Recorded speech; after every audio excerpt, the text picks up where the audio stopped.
Alright, so first we have to find the message. That's always good start. There it is. So, I'd just like to take the time to say thank you to all of you for having me out. Don't get asked out too often. I went to New Brunswick for a year or something like that. Glad to be here. Thank you, Sister Shaw, for allowing us to finish church. This is awesome to be able to have youth here and have a gym. It's awesome to have a church.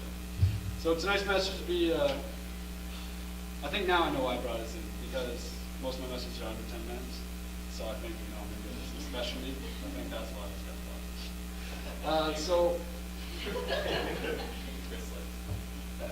the best message is short and sweet. So all laughing aside, we're going to get serious for a few minutes. I like to incorporate at least one question into my sermon, and I do this from my youth. Seeing as there's so many, it's probably going to be a one-word answer from everybody, so we might be here for 10 minutes just alone with everyone talking. So the question I have, and what the topic of tonight's message is titled, Who is God to you? So if you want to say one word, and to the next person, I'm going to start with.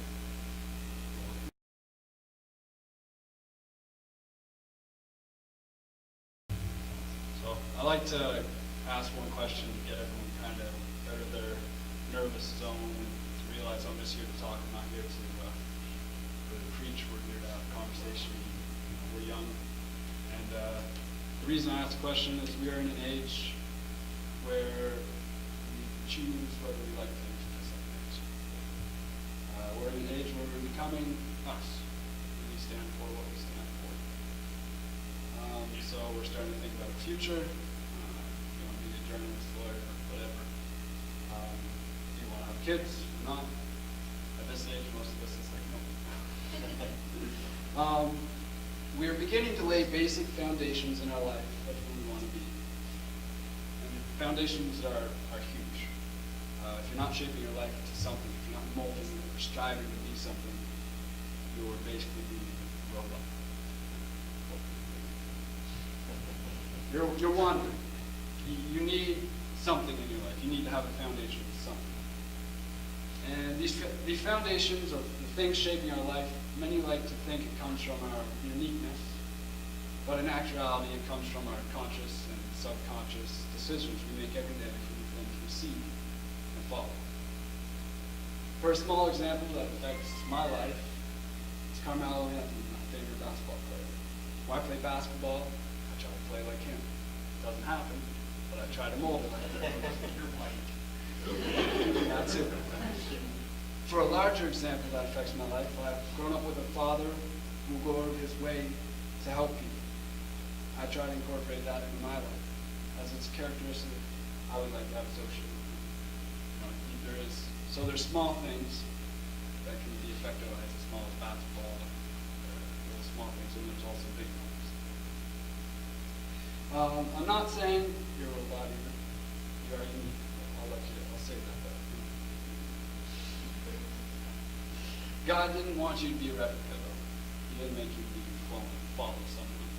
If we look at 1 Peter 2 and 9, but you are not like that, for you are a chosen people, you are a royal priest, a holy nation, God's very own possession. As a result, you can show others the goodness of God, for he called you out of the darkness into his wonderful light. God has chosen you. He picked you. You weren't just showing up. You had it all planned out. It might have been whatever you got.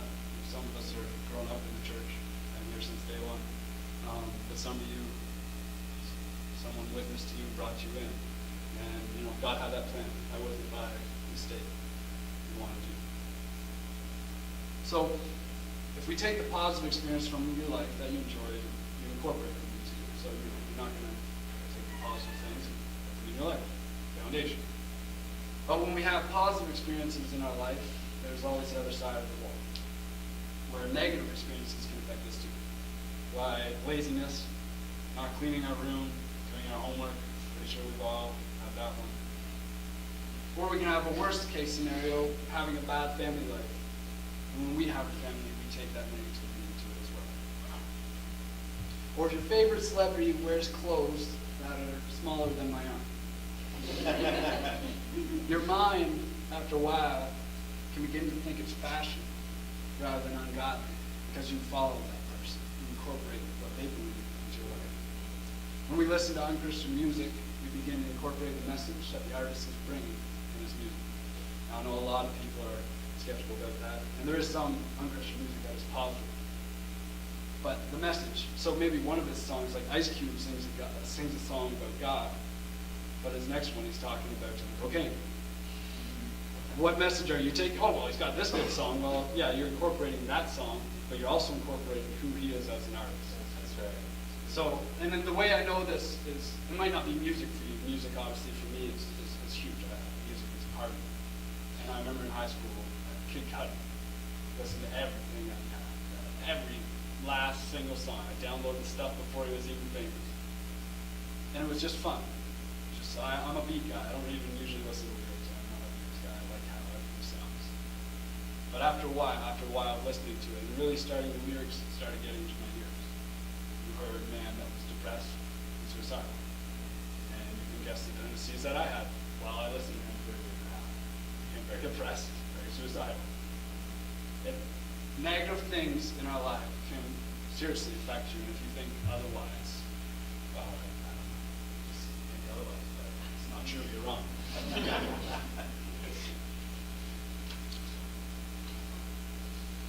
So, I bring my question that I stated at the start, who is God to you?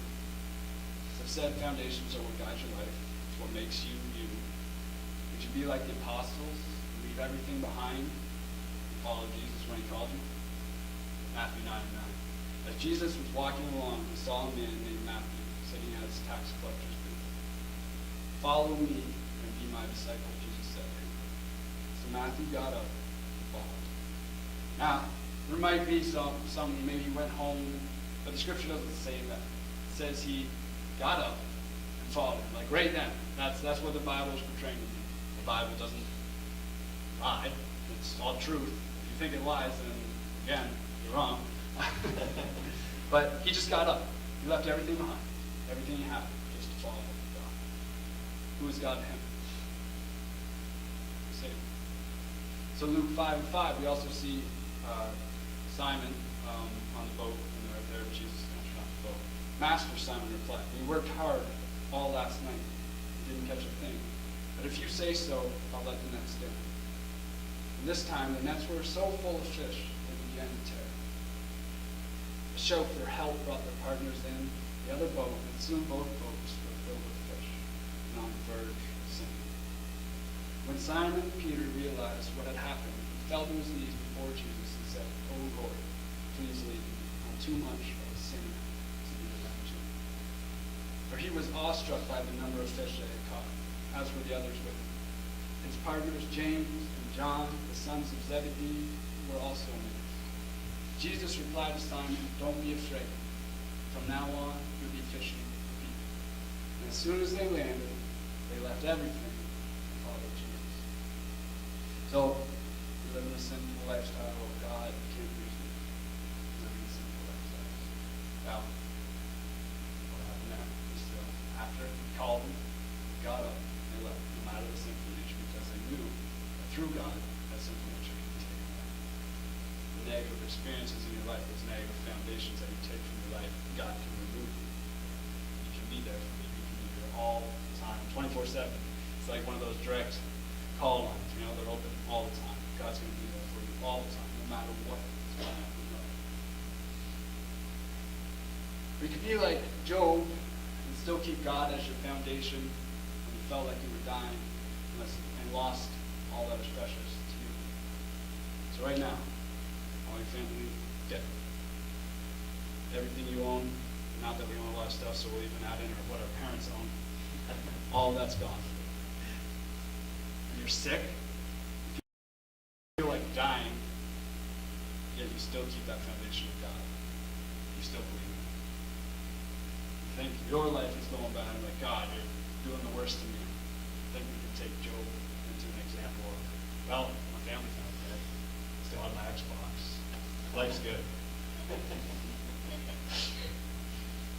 So when I ask that question again, who is God to you? I don't want you to answer it out loud. Just take a moment to think about it for yourself. When we talk out and speak out, we can say something that we learned in Bible school or something one of our neighbors said. But what is in your heart, right? Because we don't know that. I mean, we can see it if you're having a bad day. But truly, you can hide whatever you want in your heart. Us as people will never know. God knows that. So, is God in the forefront of your mind or at all? Are you praying to him daily or when you feel like it? Is God your best friend or your friend when you need something? Is he the Savior who died for you or just a cool Bible story? Is God your life or are you trying to do you? Hashtag YOLO sweat. I like to incorporate a little bit of jokes in stuff. But the question is really important. Because who God is to you right now, really at this age, at this stage in most of our lives, I think most of us here are about 50, most of us, not all, let's say. The relationship you build with God, the foundation you build now is only going to get stronger or weaker. If you don't believe in God now, God can still move, I'm not saying that, but the chances of you reaching out to find him are slim. If he's strong in your life, that will change everything for you. It won't take a whale gobbling you up and taking you to where God wanted you to be, like Jonah. And that's usually what happens for most of us is we walk down our own path, like, yeah, God's there, but do it. And it takes the extreme. And I've been preaching that to my youth and trying to get it in. You can get God now, before the extreme happens. For me, it was, I said, preached this the last time, I was actually, like I said, I was very depressed, very suicidal, and I was at the point where I wanted to take my own life. And I remember it clear as day. God said, I have more for you. And I was done. That day I was done. I was ready to just know nobody cares about me. So who is God to you? It's a huge question. If you don't think this, you need to. God is everything. Right then, right there, I promised myself that I was going to do better. I ended up going to Brockville Church, got called to Bible school, I picked up the guitar. It's all flow of emotion. I got to play in front of 2,000 people. It doesn't happen without God. It just doesn't happen. God wants to use each and every single one of you. You're each special to him. Each of your paths and lives are all directed. He sees it all, which is crazy to think about. But who do you want to believe in? Yourself, where you literally don't know what could happen in the next second, really. Like you have an idea, but you really don't know. Like, bomb could drop. We don't know. Or you believe in a God who's literally seen you from a baby all the way to the end and knows every move you can make. So, again, as who's got to? I saw this little cool YouTube clip that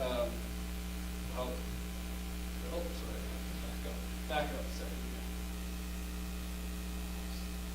That's why this question is so important, because who God is to you right now, we want to go stronger. So I struggled for a long time. It's a repeat message. Struggle with it myself. Is God real? Don't ever be afraid to question that.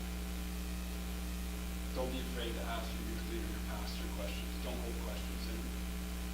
Because if you don't have questions answered now, again, they're not going to be answered later. Bring it up. I did. And I hurt. I struggled. And that's where this whole foundation came in. That's where this message came from. 4 weeks ago, I was still, and I even went to Bible school. That doesn't make you the ultimate Christian, as many people would think. If anything, it makes you question a lot more things when you leave Bible school because you don't have that 24/7 presence of God. And 1 week I'd be on fire for God and be like, yeah, God's real. He's here. And the next week, exist. And I always got so mad at myself, angry. Been here since, literally, once I was out of the hospital, the first service I was in, and I'm questioning if God is real. This is mad. And I wouldn't ask him, but I'm shy. As much as it doesn't seem like I'm extremely shy, I won't ask. I'm telling you right now, ask the questions. Because then God spoke to me. He said, lay the foundation of life. And at 21, I'm finally realizing that I need to lay foundations in life. I haven't yet. I've become almost like a robot for all of my years before then, following people. What's the newest fashion trend? And I would try to wear that so I could be the popular kids at school. And then I'd hang out with my Christian friends. Well, who's the most Christian? Let me try to be like them. Let me model live my life after them. So it's just back and forth, back and forth. No anchor, I'll say. And then God spoke to me. I said the first time, probably only 4 weeks ago, I said, God, you're going to be the foundation of my life. You're going to be the first in all. You're going to be right there. You're going to build on me. 4 weeks have passed. I've not questioned whether God is real or not. I haven't had it even pass my mind. Because he's real. He's there. Because when you have a foundation, it's almost like a wall is being built around you. So you're on fire for God. The enemy comes in and tries to swoop. They're away. You got a wall up now. They can't just sway your decision. You can't be like, oh my God, it doesn't exist. No. You're going to have a battle over your soul. So, and this is where the YouTube clip comes in. I didn't know if I have videos, so I just wrote down. It's a dentist and a patient. So, the dentist goes, there we go, we're done. Patient, thank God for that. The dentist goes, God? Yeah, what do you mean, dentist? What do you mean? Who in this day and age believes in God? Patient. Well, I do. Why is that? Obviously, you haven't noticed the wars, the destruction, the poverty, and everything that's gone wrong in this world. Patient. Well, yeah, then I don't believe in dentists. When you think about it, there is such a thing as dentists. Why do so many people have broken, infected, or missing teeth? Dentist. Well, I can't help it if people are silly enough not to come to the dentist to get their teeth fixed up. Patient. Exactly. It's the same way with God. You can't help anyone. They don't come to him. And insist on doing things so much. I thought that was good. If there's anything you have to bring to somebody that says God isn't there, oh, well, he's the one in charge of all the wars. Excuse me? You ever heard of anything called evil? People? Human flesh? Greed? It's kind of like the fall, right? A lot of people do want to seek God, but it's much easier for them to say, he's not there. It's the easy way to go about it. Just say, he's not there. Or, yeah, he's there, but I don't believe in religion, so I don't go to church because I don't want to wake up at 9 o'clock. Really, that's exactly what it comes down to. Now, there is some people. I'll give you one more thing, actually. If an atheist, I had a discussion being at Carlton, we got to run a campus ministry, and I had an atheist come up to me. He said, God isn't real. I said, okay, prove it. He's just like, well, we don't know what happens after you die. And I said, okay, so why is your religion better than mine? He said, well, first of all, it's not a religion. I said, do you believe that nothing's going to happen after you die? Yes. It's religion. But they don't know.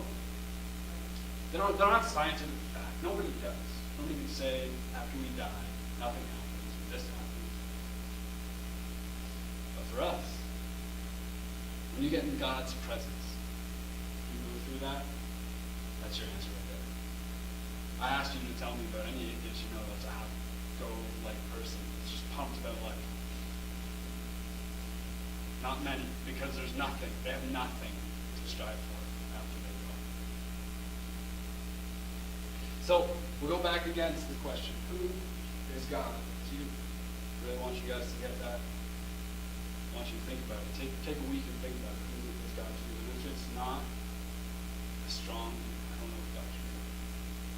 Talk to me. I've been saying this to you as well. I mean, they've only been there. They don't go to the youth been there for 1 week, but give God a chance. A lot of people won't give him that chance. You give him a chance for a second. Change what? So 1 Corinthians 3:10. because of God's grace to me, I have laid the foundation like an expert builder.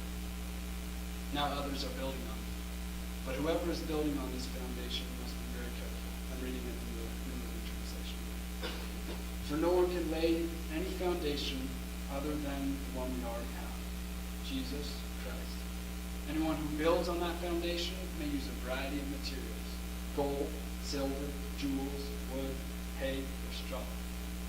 But on the judgment day, fire will reveal what kind of work each builder has done. The fire will show if a person's work has any value. If the work survives, that builder will receive a reward. But if that work is burned up, the builder will suffer great loss. The builder will be saved, but like someone barely escaping through a wall of flames. Don't you realize that all of you together are the temple of God, and that the Spirit of God lives in you?